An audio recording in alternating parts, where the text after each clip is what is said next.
Hey guys, Nick Kringus here. Happy Monday. I hope you had a good start to your week today.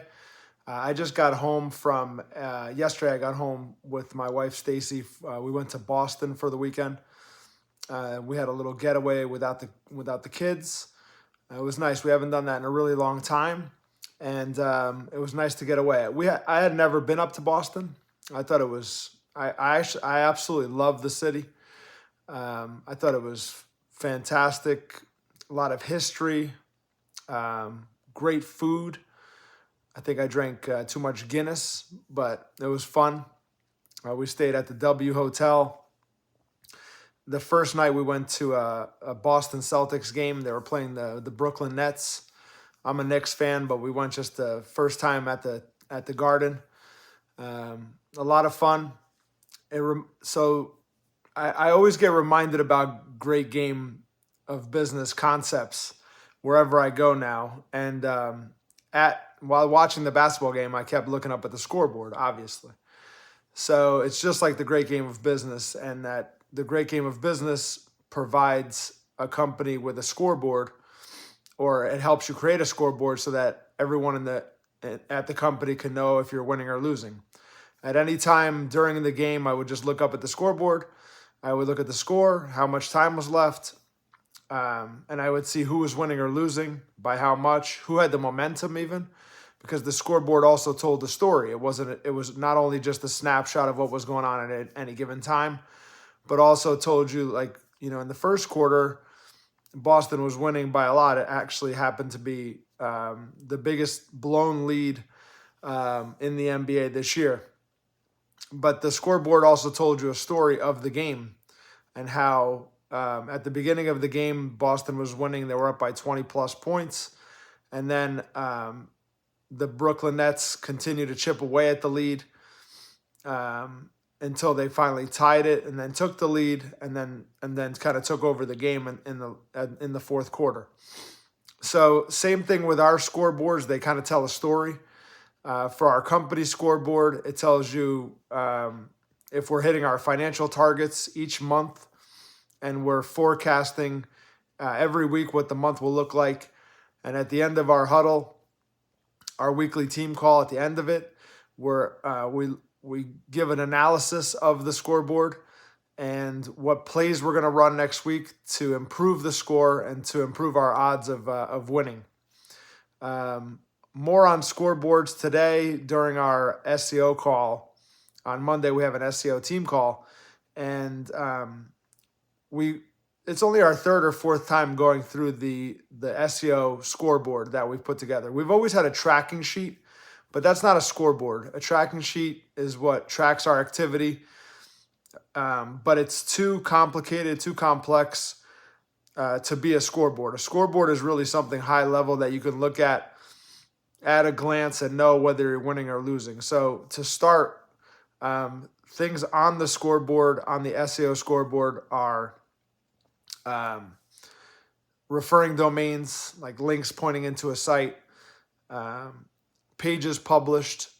That's also on our content scoreboard, but it's on our SEO scoreboard because the tools, we want to make sure that the tools are picking up the pages published. We have organic traffic. We have organic traffic value. We have leads as some of our lag measures, organic leads, Google Business Profile leads. So we can see in a dozen different metrics really quickly how we're doing. And not only that, at the end of the call, you could just go back through the numbers and give a brief analysis as to the key takeaways from the scoreboard for that week. So today it was like there was one number that seemed kind of low, and we questioned if it was low, or if we have to step up our game in that area or not. And we made decisions based on the scoreboard for our next plays, what we're going to do next, how we're going to improve, things that we can immediately do to improve our chances of winning within that department. So just having, and I've said this on a really recent video, but just having scoreboards in every department and for the company as a whole has given us tremendous clarity as to Not only whether we're winning or losing, but what to focus on next and what to do to impact the score and what to do to turn things around if they're not going so well, and also what to keep doing if things are going well. And it just provides tremendous clarity. So scoreboards, that was one thing that from my trip that reminded me of the great game of business was while we're at the game, we looked up at the scoreboard at any time and we knew whether we were winning or losing, and it should be the same exact thing in business. On the second night, we went to see a comedy show at the Wilbur Theater. We saw Theo perform. He's a character. And what I took away from that was that this guy really just practices and hones in his craft. He had 4 shows in Boston. No, 4 nights of shows in Boston. I think that's 8 shows, 7 or 8 shows. And it's just the same jokes over and over again. But while performing, he's able to figure out kind of what's working and what's not. And that made me think about our sales and marketing team. And when we go on presentations, sales presentations and opportunities with new prospects and seeing if we can sign them on as clients, if it's a good fit. It's interesting because it's sort of like the comedian practicing his craft and seeing what works with the audience, what gets laughs and what doesn't. It's very similar when we're in a sales presentation or a strategy call with a new prospect. And over time, you start to see what prospects kind of, what the hot buttons are, what prospects find interesting, what they like, what they don't like, what they just kind of brush over in one ear out the other. And over time, you put together these little bits that form a great presentation full of things that get a positive response. So that's one takeaway. Another takeaway from my trip in Boston and watching Theo at the Wilbur Theater. And then the last thing I want to talk about, not about our trip, but just right before I left for my trip, I was on a call with a little mastermind that I have. It's just 3 of us. And there's 2 friends that I met through these different business courses. And being that I'm coming up on the end of my certification to become a certified coach for the great game of business, and knowing that they own their own companies and that they're into the great game of business and in getting coaching, and they certainly have some issues, and I think that I can make an impact in their businesses. So since we're friends and since I don't have any success with the great game of business outside of my own agency, I offered to help coach them for free on a weekly basis, 1 hour a week, to see if I can help them with the great game of business, help them improve their companies, make more profit, improve their culture, make more revenue, and really implement the great game of business in their businesses. One has a home health care agency, and the other one has a dog rehabilitation center for dogs that are injured or need physical therapy or have just had surgery or something like that.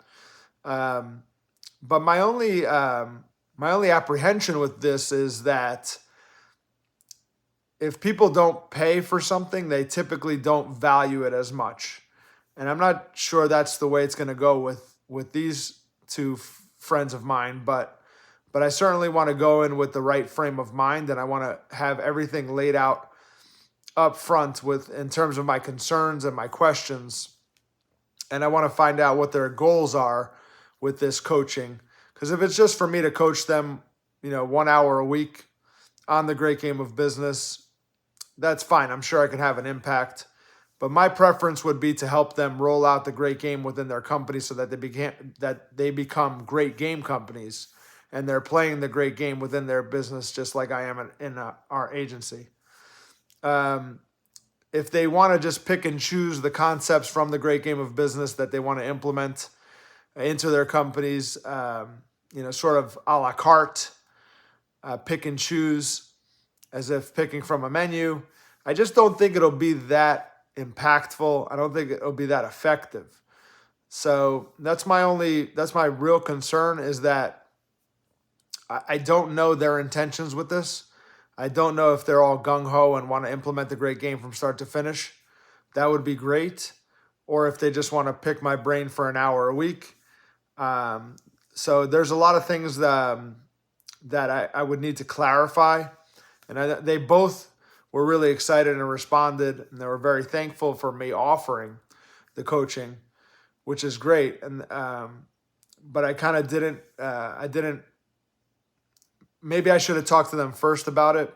But either way, I'm gonna have to talk to them before coaching them and helping them with their businesses as to what they want to get out of it, so that there are no expectations unmet or disappointment or anything negative comes out of this, which supposedly a good thing. I'll be coaching them, but I just want to get everything clear up front before we jump in, so I can coach them properly and have the biggest impact possible. All right, guys, I hope you had a great week. That was a little bit about my trip to Boston, a few takeaways, some things that we're working on. Obviously, scoreboards are a big thing right now.